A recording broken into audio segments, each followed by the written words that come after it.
Lotus reality and agro farming వారు premium farm land projects మన పొలం ఫేజ్ 1, 2 మరియు 3 కంప్లీట్ చేసుకొని మన పొలం phase 4 Wasar village at Narayana Khed లో ఆగస్టు 15 ఇండిపెండెన్స్ డే రోజు గ్రాండ్ లాంచ్ చేయడం జరుగుతోంది. లాంచింగ్ మరియు ఇండిపెండెన్స్ డే సందర్భంగా 5 గుంటాస్ ల్యాండ్ అవుట్ రేట్ లో బుక్ చేసుకున్న వారికి 1,50,000 రూపాయల డిస్కౌంట్ తో పాటు 2 గ్రాముల గోల్డ్ ఫ్రీగా ఇస్తున్నారు. పూర్తి వివరాలకు సంప్రదించండి. ఓం శ్రీమాత్రే నమః. నా పేరు మురళీధర శర్మ. నేను ఇక్కడ హైదరాబాద్ పుప్పాలగూడలో మణికొండలో ఉండే గోల్డెన్ టెంపుల్ వద్ద నివాసం ఉంటాను. ఈరోజు ఈ వీడియోలో నేను మన సమాజంలో ప్రత్యేకించి యువత ఎదుర్కొంటున్న ఒక అతిపెద్ద సమస్య, ఆ సమస్యను మనము జాతక ద్వారా ఏమైనా గుర్తించవచ్చా, గుర్తించగలిగితే ఎలాంటి పరిష్కారాలు చేసుకుంటే ఆ సమస్య నుంచి బయటపడగలుగుతాము అనే విషయం చెప్పే ప్రయత్నం చేస్తాము. ప్రస్తుతము యువత ఎదుర్కొంటున్న కొన్ని ముఖ్యమైన సమస్యలలో అతిపెద్ద సమస్య రుణము, అప్పుల సమస్య. దాదాపు నాకు వచ్చే ప్రతి జాతకం కూడా ఏదో ఒక విధంగా గురువుగారు అప్పులు ఉంటున్నాయండి, ఎలా నేను ఈ అప్పుల నుంచి బయటపడగలను, ఈ క్రెడిట్ కార్డు అప్పులు చాలా ఎక్కువైపోతున్నాయి, వీటి నుంచి నేను ఎలా బయటపడగలను, ఏదైనా చెప్పండి అని అడుగుతూ ఉంటారు. ఈ విధంగా ఈ అప్పుల సమస్య అనేటువంటిది ప్రస్తుతము యువకులు ఎదుర్కొంటున్నటువంటి సమస్యలలో ఒక ముఖ్యమైనటువంటి సమస్య. దీన్ని జాతకంలో ఎలా గుర్తించాలి అనేటువంటి విషయాన్ని కొన్ని ఉదాహరణలు కూడా తీసుకొని మీకు నేను చెప్పే ప్రయత్నం చేస్తాను. అలాగే పరిష్కారాలు కూడా, మనకు వీలైన అవకాశం ఉన్న పరిష్కారాలు మనం ఏం చేసుకోవాలి అనేటువంటిది కూడా మీకు ఈ వీడియో ద్వారా నేను చెప్పే ప్రయత్నం చేస్తాను. నేను గతంలో కూడా అనేక వీడియోలు చెప్పాను, మనకి ఏదైనా ఒక సమస్య ఏదైనా ఒక ఫలితాన్ని మనం జాతకం ద్వారా తెలుసుకోవాలి అన్నప్పుడు ముఖ్యంగా ఆ సమస్య లేదా ఆ ఫలితానికి సంబంధించిన గ్రహాలు ఏమిటి, అలాగే ఏ ఏ భావాలు వాటిని ప్రతిబింబిస్తాయి, లేక ఏ భావాల ద్వారా ఆ సమస్య గురించి మనం తెలుసుకోగలుగుతాము, అలాగే ఆ గ్రహాలు ఉచ్చ స్థితిలో ఉన్నాయా, నీచ స్థితిలో ఉన్నాయా, తర్వాత ఏ గ్రహాలు దాన్ని చూస్తున్నాయి, ఇలా ఒక ముఖ్యమైనటువంటి 4-5 అంశాలు. అంటే గ్రహాలు, గ్రహాల యొక్క కారకత్వాలు, అలాగే రాసులు అంటే భావాలు, రాసులు కాదు భావాలు, ఏ భావాలు మనకు ఆ సమస్యను ప్రతిబింబిస్తాయి లేదా తెలియజేస్తాయి, ఇలాంటి విషయాలు ముందుగా మనం తెలుసుకోవాలి. ప్రస్తుతం మనం ఈరోజు వీడియోలో ఈ రుణ సమస్య లేదా అప్పుల సమస్య గురించి తెలుసుకునే ప్రయత్నం చేస్తున్నాం. కాబట్టి ముఖ్యంగా మనం దృష్టి పెట్టవలసినటువంటి గ్రహాలు కుజుడు, గురువు, శుక్రుడు, రాహువు. కుజ, గురు, శుక్ర, రాహువు, ఈ 4 గ్రహాలను కాస్త మనము గమనించినట్టయితే కొంత మనకు సమస్యకు కారణం ఏంటి, దేని వలన మనకి ఈ రుణ సమస్యలు పెరుగుతున్నాయి అనేటువంటిది తెలుసుకోగలుగుతాం. అలాగే భావాలకు వచ్చినప్పుడు షష్టమ భావం 6వ స్థానం ఎలా ఉంది, శత్రు రోగ రుణ స్థానం అంటారు 6వ స్థానాన్ని. అలాగే 2వ స్థానం ధన కుటుంబ స్థానం ఎలా ఉంది, అలాగే లాభస్థానం 11వ ఇల్లు ఎలా ఉంది, 12వ ఇల్లు వ్యయస్థానం అంటే శత్రురోగ రుణస్థానం అనేటువంటిది సాధారణంగా అన్ని విషయాలను ప్రతిబింబించేటువంటిది 6వ స్థానం. అలాగే మన ధనస్థానం 2వది, ఆదాయము లాభం స్థానం 11వది, ఖర్చులకు సంబంధించిన స్థానం 12వది. ఇలా ఈ 3 మనం ఈ 4 మనం సమన్వయం చేసుకొని చూసుకున్నట్టయితే కొంతవరకు మనకు అవగాహన వస్తుంది మన జాతకంలో ఉన్నటువంటి సమస్యలు ఏంటి అని. అలాగే ఈ రాసులు తెలుసుకున్న తర్వాత రాసుల్లో ఏ ఏ గ్రహాలు ఉన్నాయి, ఆ గ్రహాల యొక్క కారకత్వాలు ఏంటి మనకు తెలుసు. కాబట్టి ఇక 2వది లేదా 3వది ముఖ్యమైన అంశం ఏమిటంటే ఆ గ్రహాలను ఏ గ్రహాలు చూస్తూ ఉన్నాయి, ఇతర గ్రహాల యొక్క దృష్టి ఎలా ఉంది అనేటువంటిది. మనము ప్రతి గ్రహం కూడా ఒక విషయాన్ని గమనించాలి. మనము రాహుకేతులు మినహాయించి మిగిలిన ప్రతి గ్రహం కూడా 7వ ఇంటిని ఖచ్చితంగా చూస్తాయి, తను ఉన్న స్థానం నుంచి 7వ స్థానాన్ని చూస్తాయి. అలాగే అదనంగా ఈ గ్రహాలు సప్తమ స్థానాన్ని చూడటం కాకుండా శని తను ఉన్న ఇంటి నుంచి 7వ స్థానంతో పాటుగా 3వ స్థానాన్ని 10వ స్థానాన్ని కూడా చూస్తాడు. కుజుడు తను ఉన్న రాశి నుంచి 7వ స్థానంతో పాటు 4, 8 స్థానాలను కూడా చూస్తాడు. అలాగే గురువు తాను ఉన్నటువంటి రాశి నుంచి 7వ స్థానంతో పాటు 5వ ఇంటిని 9వ ఇంటిని కూడా చూస్తాడు. ఈ విధంగా ఈ గ్రహ దృష్టులు ఉంటాయి. మనం దీన్ని బట్టి మనం తప్పకుండా ఒక అంచనాకు రావచ్చు. ఏమిటి, ఏ గ్రహాలు దీనికి కారణం ఉన్నాయి, ఈ ప్రస్తుతం ఉన్నటువంటి అప్పులకు కారణాలు ఏ గ్రహాల వలన ఏర్పడ్డాయి అనేటువంటి విషయాన్ని మనము తప్పగా తెలుసుకోవచ్చు. ముఖ్యంగా అది కూడా కాకుండా మనకు స్థిర ఆస్తుల విషయం కూడా కొంతవరకు కుజుడు ద్వారా తెలుసుకోవచ్చు.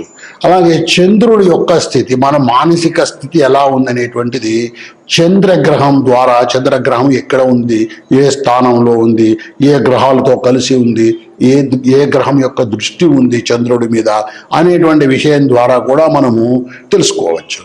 ఇక గురువు ధనానికి కారకుడు కాబట్టి ఆ గురువు యొక్క స్థితిని ఆధారం చేసుకొని మనకు ధనం ఎలా ఉంది, ధనస్థానం ఎలా ఉంది, లేక ధనస్థానంలో లేదా ఆ గురువు ఎక్కడ ఉన్నాడు, గురువు ఎవరి చేత చూడబడుతున్నాడు అనేటువంటి దాని ఆధారంగా మనము ఈ ధనానికి సంబంధించిన విషయాన్ని తెలుసుకోవచ్చు. ఇంకా శుక్రుడు భాగ్యకారకుడు, సంపద, విలాసాలు, అలాగే పిత్రార్జితమైనటువంటి ఆస్తి భాగ్యం ఎలా వస్తుంది అనేటువంటి దానిని ఈ శుక్రగ్రహం ద్వారా మనము తెలుసుకోవచ్చు. ఈ విధంగా ఈ గ్రహాల యొక్క మనము కాంబినేషన్ ద్వారా, అంటే గ్రహాలు ఏ గ్రహాలు మనకు సంబంధించినటువంటి ఈ అప్పులు, రుణాలని ప్రభావితం చేస్తాయి, అలాగే ఏ భావాలు ప్రభావితం చేస్తాయి, ఏ గ్రహాలు ఎక్కడ ఉన్నప్పుడు ఎలాంటి ప్రభావితం చేస్తాయి అనేటువంటి విషయాన్ని మనం స్థూలంగా జ్ఞాపకం పెట్టుకోవాలి మన జాతకాన్ని మనం పరిశీలించేటప్పుడు. ఇవే ముఖ్యంగా మనం జాతకంలో అర్థం చేసుకోగలిగితే తప్పకుండా మనకున్నటువంటి రుణ సమస్యకు కారణం ఏంటి, ఏ గ్రహం వలన మన మీద ఇలాంటి ప్రభావం ఉంది అనేటువంటిది మనము సులభంగా తెలుసుకోగలుగుతాం. ఇప్పుడు మనము మేష లగ్నం లేదా మేషరాశి, ఈ మేష లగ్నంలో జన్మించినటువంటి జాతకుడి మీద ఏ గ్రహాల ప్రభావం వలన అప్పుల సమస్య ఎలా ఉంది అనేటువంటిది మనము ఒక మోడల్ జాతకం తీసుకొని పరిశీలన చేసే ప్రయత్నం చేద్దాం. మీరు కనుక ఈ మేష లగ్నంలో జన్మించి ఉంటే మీకు ఎలాంటి పరిస్థితి ఉంది, ఏ గ్రహాలు ఏ స్థానంలో ఉన్నాయి అనేటువంటిది దీని ఆధారంగా మీరు తెలుసుకునే ప్రయత్నం చేయవచ్చు. ఇప్పుడు నేను ముందుగా గ్రహస్థితి చెప్తాను. ఒక పేపర్ తీసుకొని ఆ గ్రహస్థితిని మీరు కుండలిలో రాసుకునే ప్రయత్నం చేయండి. లగ్నము మేష లగ్నము, లగ్నంలో ఎటువంటి గ్రహాలు కూడా లేవు. వృషభములో అంటే 2వ ఇంట ధనకారకుడైనటువంటి గురువు ఉన్నాడు. ధనకారకుడైనటువంటి గురువు 2వ ఇంట ఉన్నాడు. తరువాత 5వ స్థానంలో 5వ స్థానంలో సింహరాశిలో కేతువు శుక్రుడు ఉన్నాడు. అంటే భాగ్యకారకుడు, పిత్రార్జితమైనటువంటి ఆస్తికి సంబంధించినటువంటి కారకుడు, విలాసాలకు కారణమైనటువంటి గ్రహం శుక్రగ్రహము సింహరాశిలో పాపగ్రహమైనటువంటి కేతువుతో కలిసి ఉన్నాడు.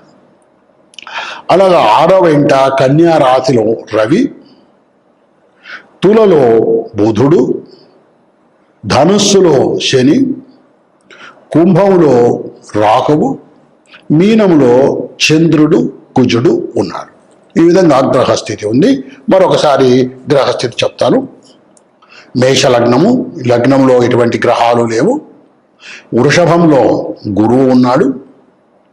సింహంలో శుక్రుడు కేతువు, కన్యలో రవి, తులలో బుధుడు, ధనుస్సులో శని, కుంభంలో రాహువు, మీనంలో చంద్రుడు, కుజుడు ఉన్నారు. ఇటువంటి గ్రహస్థితి ఉన్నటువంటి ఈ జాతకుడికి అప్పుల సమస్య ఉంటుందా, ఉంటే దానికి ఏమైనా పరిష్కారాలు చేసుకోగలుగుతామా అనేటువంటి విషయాన్ని మనం పరిశీలన చేయాలి. నేను మీకు ముందుగా లగ్నాన్ని పరిశీలన చేసినట్టయితే లగ్నములో ఎటువంటి గ్రహాలు లేవు, బాగానే ఉంది, అంటే లగ్నం శుభంగా ఉంది.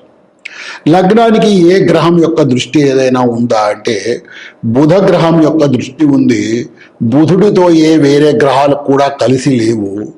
బుధుడు సప్తమ స్థానంలో ఉన్నాడు, సప్తమ స్థానం నుంచి బుధుడు చూస్తూ ఉన్నాడు. బుధుడు సహజంగా తన శుభగ్రహము ఇతర గ్రహాలతో కలిస్తే ఆ గ్రహాల యొక్క లక్షణాన్ని పొందుతాడు. కాబట్టి ఇక్కడ ప్రస్తుతం ఏ గ్రహాలతో కలిసి లేడు బుధుడు, అందువల్ల ఆ బుధుడు శుభగ్రహంగా ఉన్నాడు. బుధుడి యొక్క దృష్టి ఉంది. బుధుడు సహజంగా వ్యాపార గ్రహం, తను ఆదాయాన్ని వచ్చేటువంటి ప్రయత్నాలు ఎక్కువగా చేస్తాడు. కాబట్టి ఇక్కడ మనకు ఈ తులా లగ్నంలో లేదా తులా రాశిలో బుధుడు ఉన్నందువలన, మనకు బుధుడు యొక్క దృష్టి ఉన్నందువల్ల కాస్త ఆదాయం బాగానే ఉంటుంది అని చెప్పవచ్చు. ఇక మొట్టమొదటిది లగ్నాన్ని పరిశీలించాం. ఇక లగ్న అధిపతి, లగ్నాధిపతి ఎవరు? ఇది మేషలగ్నం. ఈ మేషలగ్నానికి అధిపతి కుజుడు. ఈ కుజుడు పాపగ్రహం. ఈ పాపగ్రహమైనటువంటి కుజుడు ఎక్కడ ఉన్నాడు అంటే లగ్నానికి 12వ ఇంట వ్యయస్థానంలో ఉన్నాడు, అంటే బాగా ఖర్చులు పెట్టించేటువంటి స్థానంలో ఉన్నాడు ఈయన. అంతేకాకుండా చంద్రుడితో, మనఃకారకుడైనటువంటి చంద్రుడితో కలుసుకొని ఉన్నాడు. ఈ షష్టమ స్థానంలో ఈ లగ్న అధిపతి ద్వాదశ స్థానం 12వ ఇంట ఉన్నాడు.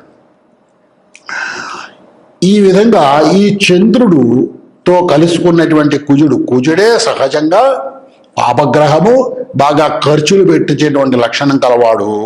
అటువంటి వాడు ఈ చంద్రుడితో కలవడం వలన ఇంకా కాస్త మన మీద మానసికంగా ఒత్తిడి తెచ్చి ఖర్చులను బాగా పెంచేటువంటి ప్రయత్నం జరుగుతుంది. అంటే లగ్నం శుభంగా ఉంది, లగ్నానికి బుధగ్రహ దృష్టి ఉంది, కాబట్టి ఆదాయం పెరిగే అవకాశం ఉంది. కానీ ఆదాయం కన్నా కూడా వ్యయము ఎక్కువగా జరిగే అవకాశం ఉంది. ఎందువల్ల అంటే ఈ చంద్ర కుజల కలయిక వల్ల, అది కూడా ఈ 12వ ఇంట వ్యయస్థానంలో ఏర్పడటం వల్ల.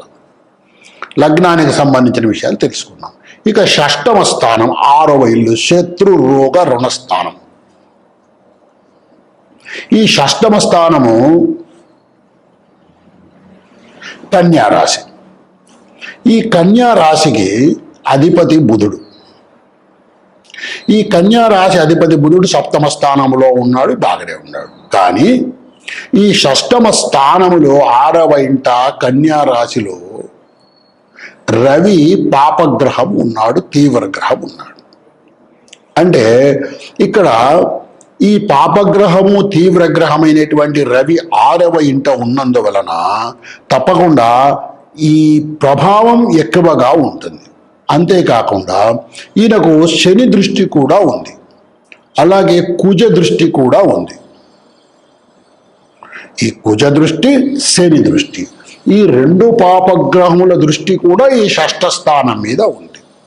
ఇందాకే మనం చెప్పుకున్నాము, వ్యయస్థానంలో కుజుడు ఉండడం వలన, చంద్రుడితో కలిసి ఉన్నందువల్ల మనసు మీద ఎక్కువగా ప్రభావం చూపి తద్వారా ఎక్కువగా ఖర్చులు అయ్యేటువంటి పరిస్థితిని కల్పిస్తాడు అని. తర్వాత ఇప్పుడు చూస్తే షష్టమ స్థానంలో, ఆరోగ్య స్థానంలో ఈ శత్రు రోగ రుణస్థానమైనటువంటి 6వ ఇంట పాపగ్రహమైనటువంటి రవి ఉన్నాడు అక్కడ.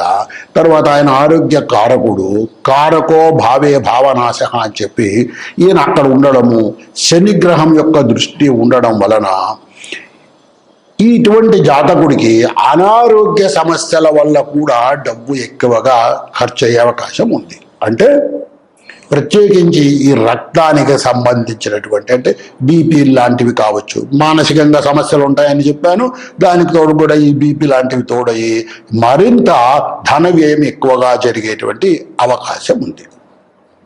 ఇక లాభస్థానం అంటే ఆదాయం వచ్చేది కొంతవరకు బుధగ్రహం యొక్క దృష్టి వల్ల కొంత వస్తుంది అని అనుకున్నాం. ఇక తర్వాత 11వ ఇంట లాభస్థానంలో చూస్తే పాపగ్రహమైనటువంటి రాహువు ఉన్నాడు. ఈ రాహువు కూడా ఇలాంటి వాడే, ఈ ఖర్చులు పెట్టించేటువంటి వ్యయాన్ని బాగా చేసేటువంటి వాడే. కాబట్టి ఈ పాపగ్రహమైనటువంటి రాహువు ఈ 11వ ఇంట్లో ఉన్నందువల్ల ఖర్చులు మరింత పెరిగే అవకాశం కూడా ఈయనకు ఉంది. ఇక ధనకారకుడు గురువు 2వ ఇంట ధనస్థానంలో ఉన్నాడు. కారకో భావే భావనాశక అని ఇందాకే చెప్పాను.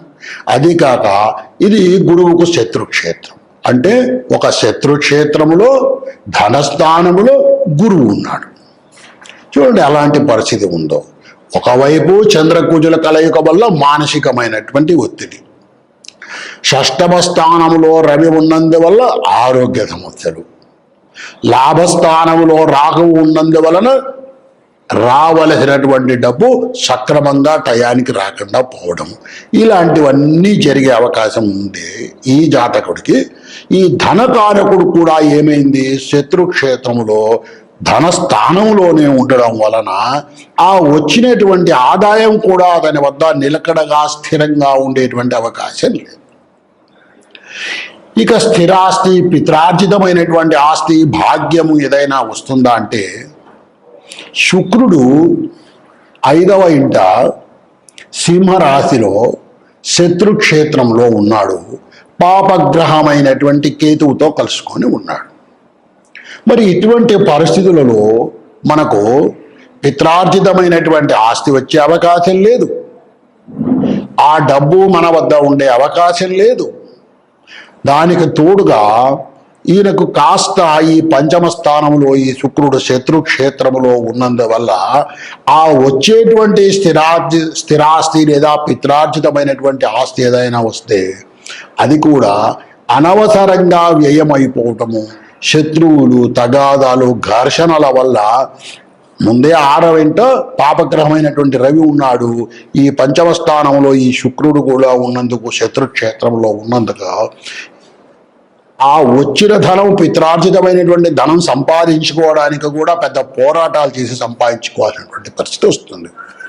ఈ విధంగా ఈ జాతకాన్ని మనం పరిశీలించినప్పుడు ఆదాయం వచ్చేటువంటి పరిస్థితి చాలా తక్కువగా ఉంది, వ్యయం ఎక్కువగా జరిగేటువంటి పరిస్థితి ఉంది, స్థిరాస్తులు వచ్చే అవకాశం లేదు, వచ్చినటువంటి ధనం కూడా స్థిరంగా ఉండే అవకాశం లేదు. కాబట్టి ఈ జాతకుడు తప్పగా ఆర్థిక సమస్యలకు గురి అయ్యే అవకాశం ఉంది.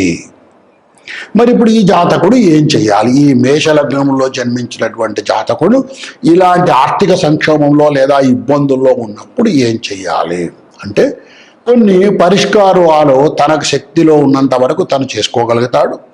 తన శక్తికి మించినప్పుడు, తనకు చేత కానప్పుడు సరైనటువంటి జ్యోతిష్యులను లేదా పౌరోహితులను సంప్రదించి వాళ్ళ ఆధ్వర్యంలో చేసుకోవాల్సి ఉంటుంది. ఎలాంటివి చేసుకోవాలో నేను చెప్పే ప్రయత్నం చేస్తాను. రవి కుజ స్తోత్రాలు తప్పనిసరిగా ప్రతిరోజు చదువుకోవాలి. ఈ కుజుడు చంద్రుడితో కలిసి ఉన్నందువల్ల, అలాగే 6వ ఇంట రవి ఉన్నందువల్ల ఈ రవి కుజ స్తోత్రాలు తప్పనిసరిగా చదువుకోవాలి. అలాగే మంగళవారం నాడు వీలైతే తప్పకుండా కుజుడికి, నవగ్రహాలకు 7 ప్రదక్షిణాలు చేసి ఎర్రటి ధాన్యం దానం చేయటము, గో పూజ చేయటం, ముఖ్యంగా మంగళవారం నాడు గో పూజ చేయడం. ఈ విధంగా ఈ పరిష్కారాలు గనక చేసుకోగలిగినట్టయితే తప్పకుండా ఆర్థిక సమస్యలు ఈ జాతకుడికి తగ్గే అవకాశం ఉంది. ఈ విధంగా తప్పకుండా ఈ జాతకుడు చేసుకోవాలి. ఇంకా తగ్గకపోతే తగినటువంటి పౌరోహితులను లేదా జ్యోతిష్కులను సంప్రదించి తగిన మార్గాలు అన్వేషించుకొని పరిష్కారాలు చేసుకోవచ్చు. ఏది ఏమైనా ముందుగా జాతకుడు స్వయంగా తను పరిష్కారాలు చేసుకునే దిశగా ఆలోచన చేయడం వల్ల త్వరగా ఫలితాలు వచ్చే